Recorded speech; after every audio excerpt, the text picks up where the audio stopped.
আসসালামু আলাইকুম রহমতুল্লাহ। প্রিয় বন্ধুরা, দেখেন, এটা হলো মসজিদ, আল্লাহ পাকের ঘর। কিসের পায়ের দাগ অবশ্যই বুঝতে পারতেছেন।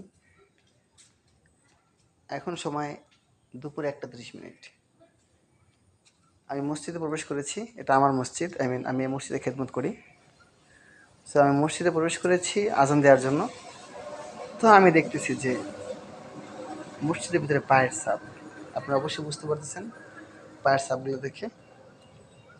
হয়তো ওটা কুকুরের পায়ের ছাপ, আর নয়তো আমার মসজিদের আশেপাশে যে মুসল্লিয়ান একরাম তারা নামাজ পড়ে যারা, তারা ছাগল পালে, এটা ছাগলের পায়ের ছাপ হতে পারে।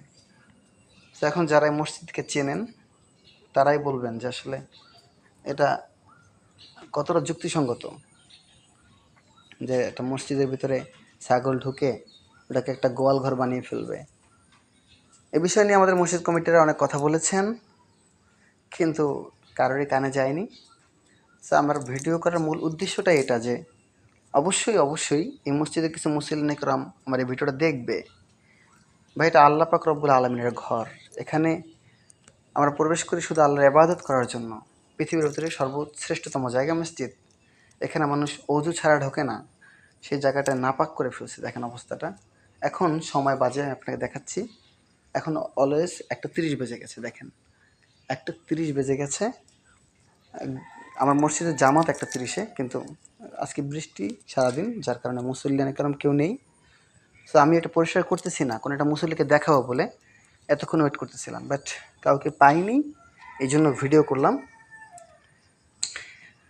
এটা হয়তো আমার কোনো মুসল্লি দেখবে। এখন আমি মসজিদটা পরিষ্কার করবো। দেখেন দেখেন মানে জায়নামাজটার অবস্থা দেখেন, দেখছেন এখানে নামাজ পড়ার মতো কোনো অ্যাবিলিটি আছে? এই হলো মানে মানুষের অবস্থা। এটা যে আল্লাহ পাক রব্বুল আলামিনের ঘর। হ্যাঁ, এই মাঠে কোনো প্রাণী, মানে গরু হোক ছাগল হোক, বাঁধা মসজিদ কমিটি থেকে নিষেধ, কিন্তু তারপরে তারা এখানে গরু ছাগল বাঁধে। আজকে তো বৃষ্টির কারণে একটা গরু ছাগল দেখা যাচ্ছে না। মোটামুটি গেলে এটা একটা ফার্ম হয়ে যায়। এলাকার সবাই গরু ছাগল পালে, তো সবাই এখানে বাঁধে। নিষেধ ছিল, কিন্তু তারপরে তারা বাঁধছে। দেখেন আজকে মসজিদের অবস্থা। এখন 1:30 বাজে। এখন আমি মসজিদ পরিষ্কার করব, সাফাই করব, নাকি গোসল করব, নাকি নামাজ পড়ব? আল্লাহ আমাদের সকলকে হেদায়েত দান করুক।